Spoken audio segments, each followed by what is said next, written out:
మా న్యాయమైన డిమాండ్లను సర్కార్ తప్పకుండా తీర్వాలని మొన్ననే జంగుకు దిగిండ్రు. రాష్ట్రం అంతా ఎక్కడి బస్సులు అక్కడనే ఆపేండ్రు. బస్సు పైలు కదలకుండా చేసి సర్కార్ మెడలోంచిండ్రు మన ఆర్టీసీ కార్మికులు. సర్కారోళ్ళు ఎంబటే మీటింగ్ పెట్టి అన్ని తిప్పలు తీరుస్తామంటే తెల్లారికెంచి ప్రగతి రథ చక్రాలు రోడెక్కినాయి. మళ్ళా తొవ్వెక్కేది లేదు, ధర్నాకి కూసునేది లేదని ఆర్టీసీ లీడర్లు సుతం చెప్పిండ్రు. కానీ మంచిర్యాల కాడ మాత్రం కథ వేరే ఉన్నదోల్లా. మా తిప్పలు తీరువుండ్రని డిపోకి అడ్డం కూస్తున్నారు డ్రైవర్ అన్నాలు. మరి వాళ్ళకు గంత గోసెందుకు వచ్చిందో ఆర్చుకుందాం పాండ్రి. వీళ్ళ పార్షాన్ సల్లగుండా డ్రైవర్ అన్నలే కాదు ఇంటోళ్ళు సూతం అడ్డం కూస్తున్నారు కదా. ఇంటోళ్లతోని కూడిపోయి డిపో ముంగట కూసునే కష్టం ఈ డ్రైవర్ అన్నలకి ఎందుకు వచ్చిందంటే ఎంత దాగిండ్రో చూసేటందుకు నోట్ల పుల్లలు పెడతారు కదా.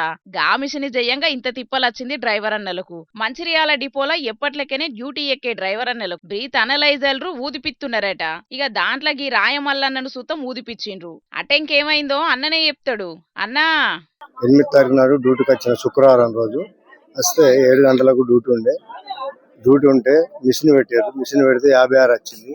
అట్లా నేను తాగలేదు సార్, నాకు 56 వచ్చింది, మళ్ళీ ఒకసారి పెట్టమంటే నేను పక్కకు పెట్టి 22 సంవత్సరాలు నేను డ్యూటీ కాబట్టి ఒక రిమార్క్ లేదు. నేను బెస్ట్ డ్రైవర్ అవార్డు కూడా తీసుకున్నాను. అటువంటి డ్రైవర్ నాకు తాగుడు అలవాట్లేదు. నాకు మళ్ళీ ఒకసారి అవకాశం ఇయ్యక పక్కకు పెట్టి 2 రోజుల తర్వాత బస్ స్టాండ్ ఇచ్చారు. 2 రోజులు బస్ స్టాండ్ ఇచ్చారు.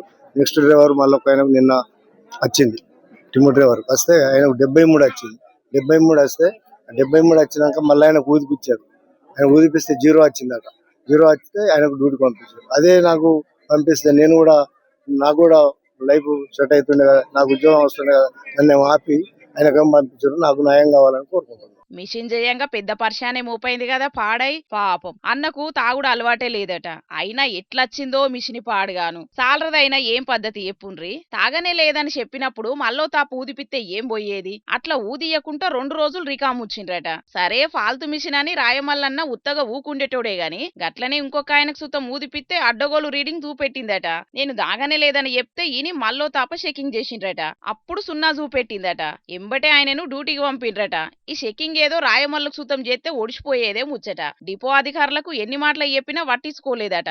అధికారులకు కొందరు అల్లమైతున్నారు, ఇంకొందరు బెల్లమైతున్నారని కడమ డ్రైవర్ అన్నల మద్దతు కలుపుకొని డిపో ముంగట దర్రాకు కూసున్నారు. గట్లెట్లుంటదని గట్టిగానే గరమైండ్రు. జంగు చేసేటాలకు పోలీసులు సీన్లకు ఎంట్రీ ఇచ్చిండ్రు. తాపతాపకు అడ్డం కూసుంటే ఎట్లా అని పక్కకు నూకిండ్రు. ఊకూకు అడ్డం పడితే కేసులు పెడతామన్నట్టే గట్టిగానే వార్నింగ్ ఇచ్చిండ్రు. మరి కావాల్సుకునే కొందరు కార్మికులను ఇట్లా అనగదొక్కే ఆలోచనలు ఏస్తున్నారా ఏందని కడమ కార్మికులు అనుమానపడుతున్నారు. ఇట్లయితే సంస్థకే దెబ్బొస్తది. అధికారుల పద్ధతి మార్చుకోవాలని అంటున్నారు. అయినా అధికారులదైనా ఏం పద్ధతి చెప్పుండ్రి. గోటితోని పోయేదాన్ని గొడ్డలి దాకా తెచ్చుకునుడు అవసరమా చెప్పుండ్రి. మిషని తప్పు చూపెడితే వేరే మిషని పెడితే ఒడిచిపోయే కథేనాయే. ఆయనకి ఎన్ని రకాలుగా నిన్న మొన్న 2 రోజులు డిఎం గారిని ఎంత ఎక్స్క్యూజ్ చేసినా గానీ వారి దగ్గర నుంచి ఎలాంటి స్పందన కూడా రావట్లేదు. సెక్యూరిటీ రిపోర్ట్ బట్టి వేసేస్తా అంటారు. మరి సెక్యూరిటీ రిపోర్ట్ నిన్న డ్రైవర్ను పంపించక ముందు ఆ డ్రైవర్ మీద కూడా రిపోర్ట్ పెట్టాలి. మరి ఆ డ్రైవర్ను బండిచ్చి ఎట్లా పంపించారు? దీనికి మాకు ఆన్సర్ కావాలి డిఎం గారి నుంచి. అంటే ఒకరు అల్లం ఒకరు బెల్లమా? వర్కర్లందరినీ ఒకటే సమానంగా చూడాలి కానీ ఒక్కొక్కరిని ఒక రకంగా చూస్తే ఇది మంచి పద్ధతి కాదు.